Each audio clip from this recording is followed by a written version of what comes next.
Next up on KSL Outdoors. We head to central Utah to ride the Sanpitch Trail.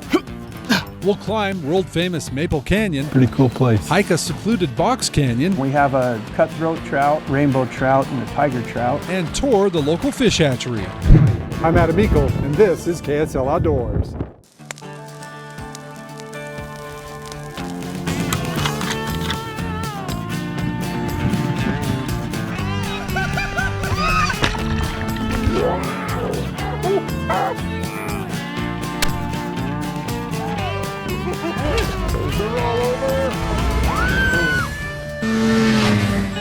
KSL Outdoors with Adam Eakle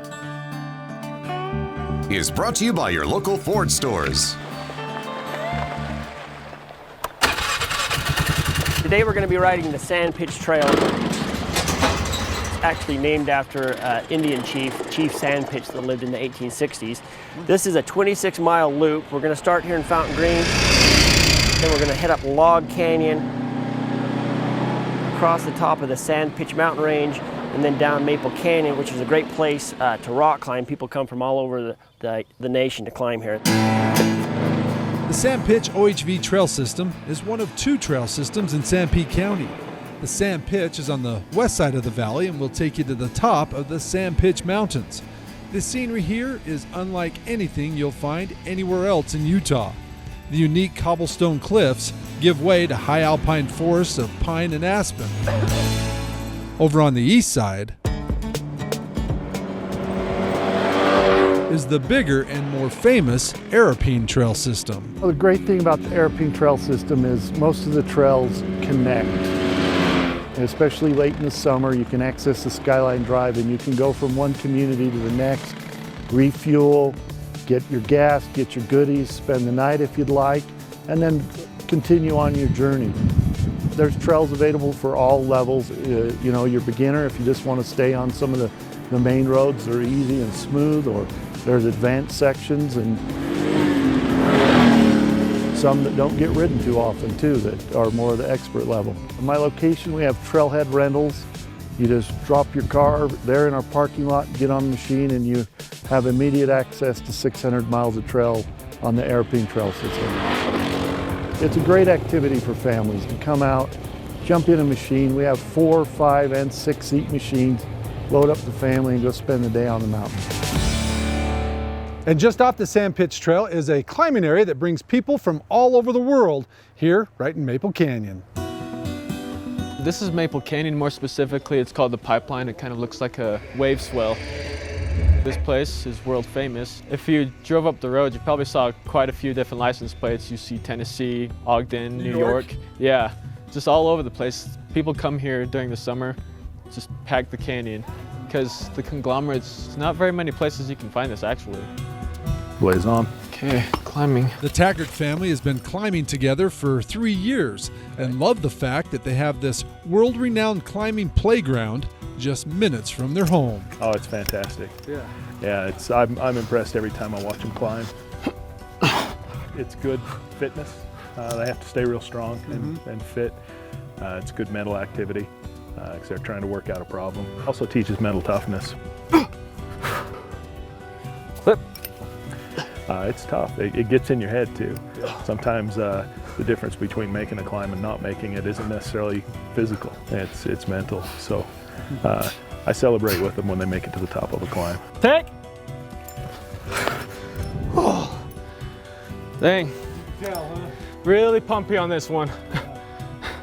This one has a lot of arm power you need to have. This is the grade I'm working on, is in the 11B range. It's the range that I can't just go straight up and climb usually. 11As, 11Bs, it's called projecting. It's what I'm working towards to get. Blaze on. Climbing. It's really fun being able to climb up and then know that you finished something that you didn't think you would be able to finish. Yeah, what do you like about climbing? The competition. Yeah. Twins, Tyler and Trevor, have learned a lot watching their older brother Brandon climb. They've gotten started on it, luckily a little bit earlier than I did, so they're gonna be really good when they're my age. But they still have a lot to learn before they are top dog in this climbing family. Those Taggart boys are pretty impressive, huh? Yeah. You think you ought to try that someday? I don't think I'll be able to. No, I think you just got to get a little stronger, a little tougher. Yeah. Hey, what a neat place for these boys to grow up with something this beautiful, this challenging right in their backyards. Hey, more here from the Sanpitch Trail in a moment, but first, let's check out this week's climate quiz question. From the popular Paiute and Arapeen ATV trail systems to sand dunes, slick rock, mountaintops, and valley floors, we're pretty lucky here in Utah. We have a large, diverse range of terrain, scenery, and difficulty for those wishing to ride an OHV. In Utah, youth operators between the ages of 8 and 15 must possess an OHV education certificate in order to operate an OHV on any public land, roads, or trails. A helmet is the most important piece of safety gear available to all riders and passengers, but our climate quiz question tonight is, what is the age requirement that Utah law requires a rider or passenger to wear a helmet? Now, once you know the age, log on to our KSL Outdoors Facebook page, give us the correct answer. We'll then randomly select and announce a winner on our page the following week. The winner, set to walk away with a Climate Static V sleeping pad. Climate, comfortable, rugged, and lightweight. KSL Outdoors will be right back to the Sanpitch Trail in Sanpete County. KSL Outdoors is also brought to you by Smith & Edwards, Fish Tech Outfitters, Utah State Parks, Burt Brothers, Climate, King's Camo, and Camp Chef.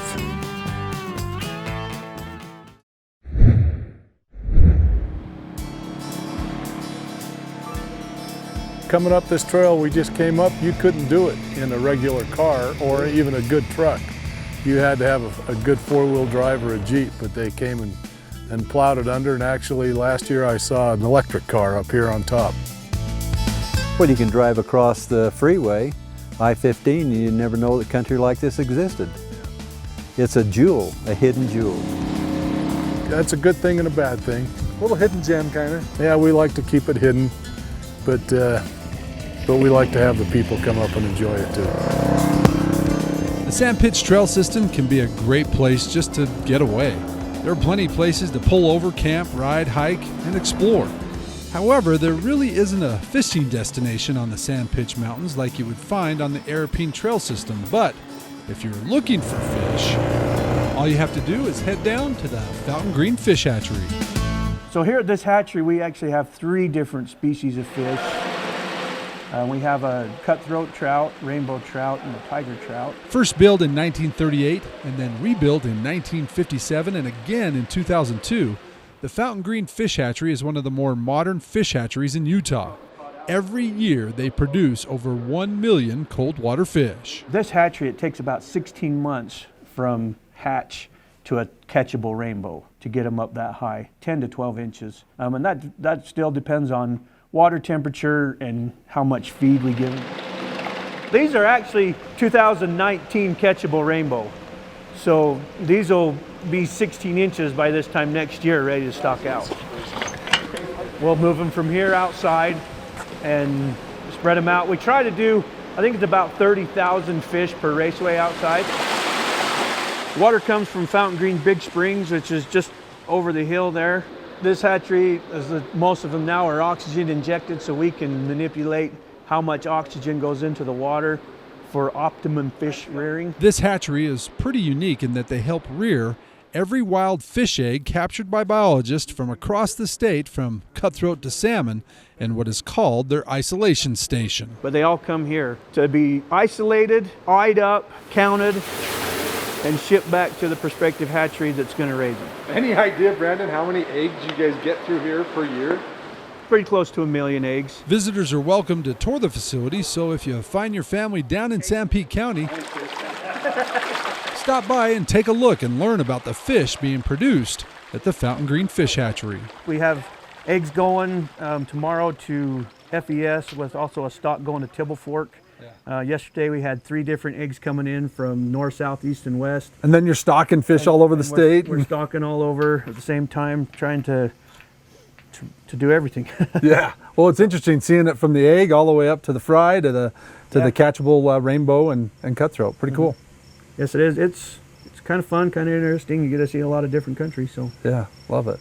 Well, hey, thanks for having us today. you bet. Thank you. Hey, more here on the Sanpitch Trail down here in Sanpete County in a moment. But first, let's head back to the guys at Fish Tech for tonight's fishing report.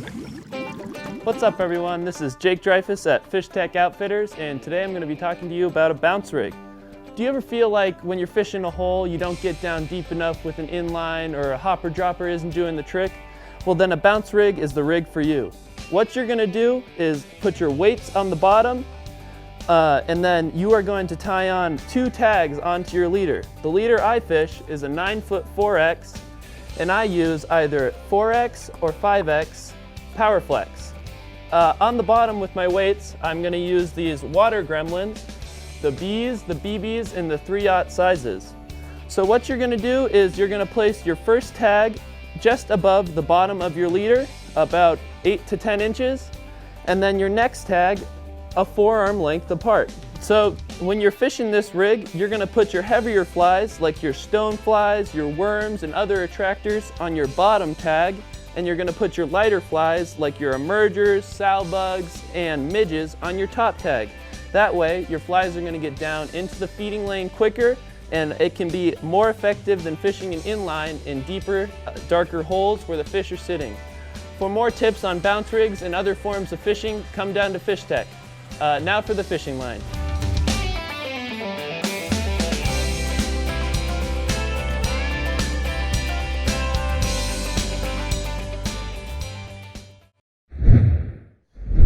Welcome back to KSL Outdoors, back here on the Sanpitch Trail. Kevin, we've been riding all day, but now you've got us going where? Yes, we're here in Maple Canyon, and there is a little canyon just off to the side called Box Canyon. And it's kind of a slot canyon. It's a great place. People like to climb in the canyon because it's wide enough for that, but it's just a great place to take a little hike. Get out of the heat. Yes. Let's go get cool. Okay, let's do it. So Kevin, you were saying this is actually private property. Yes, this is not part of the National Forest, so the landowners are okay with people coming here, but you just need to respect the private property rights and don't litter and pack it in, pack it out. Yes. I've never seen anything like it in central Utah. Yeah, it's conglomerate rock. It's pretty neat.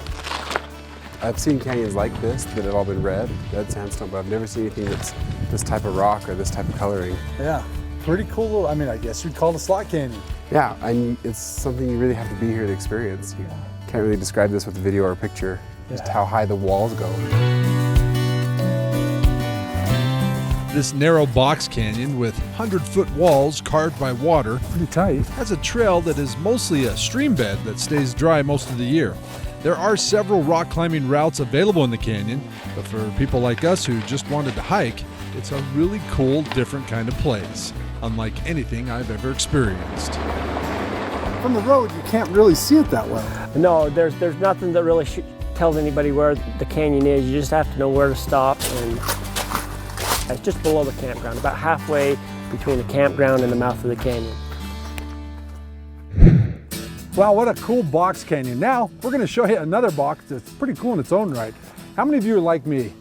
This is what your tie downs look like. You go down to tie down your wheelers and it's just a mangled mess. You know, this is gonna take me 5-10 minutes to get untangled. My buddy Lee Goodrich from St. George, you came up with, what is it called? It's the tie-away. Tie-away box. The tie-away is an organization containment system for messes like this. Messes like that, and that's exactly what my mess used to look like. Yeah. And so what'd you come up with and how does it work? The tie-away's got a crank here and let go of it. The spring pulls it through the box, which exposes an arbor on the other side. Just slide your tie-down strap, the end of it, the free end in, and turn the crank. Once it's coiled up, pull the handle back away from the tie-away. Stow it. Tie-down strap stores in the top of the box. And then underneath you can put your ratchets? And that's where the ratchets are stored. They're narrow, they're easily storable, and it protects your straps, keeps them organized so when next time you need it, it's there. It doesn't take any time at all to wind them up. And you're on your way. In good condition. Yeah. Designed in St. George, made in the USA. They're made in Millville, Utah. So yeah, it's a kind of a Utah operation. And if people want to get these, Lee, where do they find them? You can get them on my website, tieaway.com, TIEAWAY.com. It's rugged. I was talking to my brother-in-law the other day. He says, yeah, they're pretty durable. He says, I dropped a pallet of materials on it the other day and it hung together. And so, yeah, I'm pretty pleased with the product. It's I've had a very good response from many people on the tie-away. So. And how much are they? They're $39.99 plus a little bit for tax if you're buying it in Utah. If you invest in your straps, invest a little bit more, get a tie-away and keep them organized, contained, and protected. If you're a little OCD like Lee is, not quite so messy like I am, check them out, tieaway.com, right? Tieaway.com. Hey, more here in a moment, but first, tonight's Utah Field Guide. I freaked out. I mean, I thought she was gonna die. Memorial Day weekend, my friends Brian and Penny LaTurner were out for a family ATV ride when Penny and her daughter had a crash. Coming back down, we were on the road and my daughter was driving and realized that the brakes weren't working. I reached forward and confirmed there was no brakes. We hit a neighbor's grass and didn't know they had a 12-foot retaining wall and went over the wall and hit their driveway. My daughter was wearing this helmet. And she walked away. Well, she was taken by ambulance to primaries and had a mild concussion and some bruises, but went on vacation the next week. I was not wearing a helmet. I ended up with 100 stitches, 18 staples, orbital floor blowout, fractures in my face, and some chipped and cracked teeth. I don't want anyone else to make the bad decision to not wear a helmet, because as an adult, we make sure our kids are safe, that they wear their helmets because they could get hurt. And we think if we're an adult, we could get hurt, but if we do, it's our own fault. And instead, if we get hurt, we're affecting our kids too. And I'm really lucky to be here because my decision not to wear one would affect them for the rest of their life. So I hope one person says, yeah, I'll just put it on. Penny says she'll be a better example to her kids the next time she rides, and she wants to remind everyone that nobody is invincible, that life is precious. She's my best friend.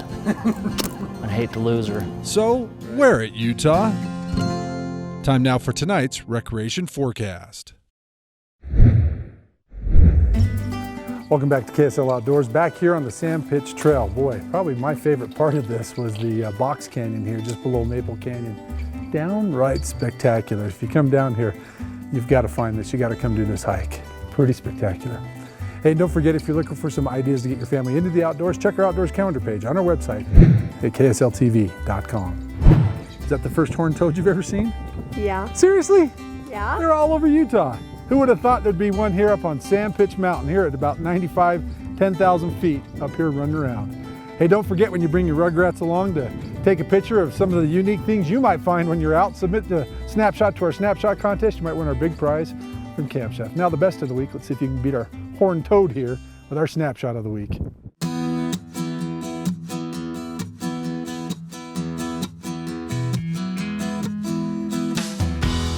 We kick it off with a kid who just wanted to fish. Austin's dad and brother were out camping and fishing for the weekend, but Austin wasn't able to go. So, Mom loaded him up and took him to Silver Lake. Mom was able to sit back and enjoy the beauty of the mountains, and Austin proceeded to catch 10 rainbows all on the same fly.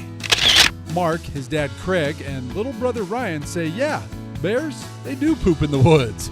The trio were up at the Prince of Wales Island in Alaska checking out the scenery and the bears.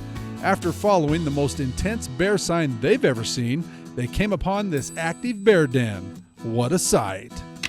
Brooke Davis has a very unique way of fishing.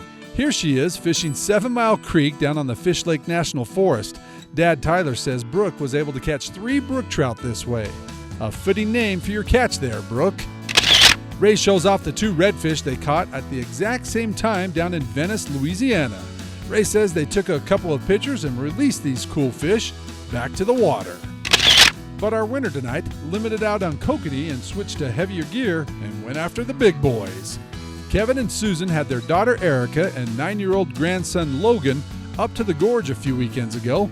Here Logan is fighting a Big Mac that almost pulled the kid into the lake.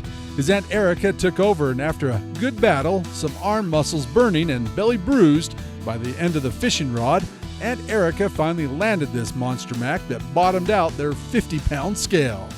That is a true giant, guys, and the next time you head to the gorge, you'll have our cool prize to take with you, as you just won our Snapshot of the Week.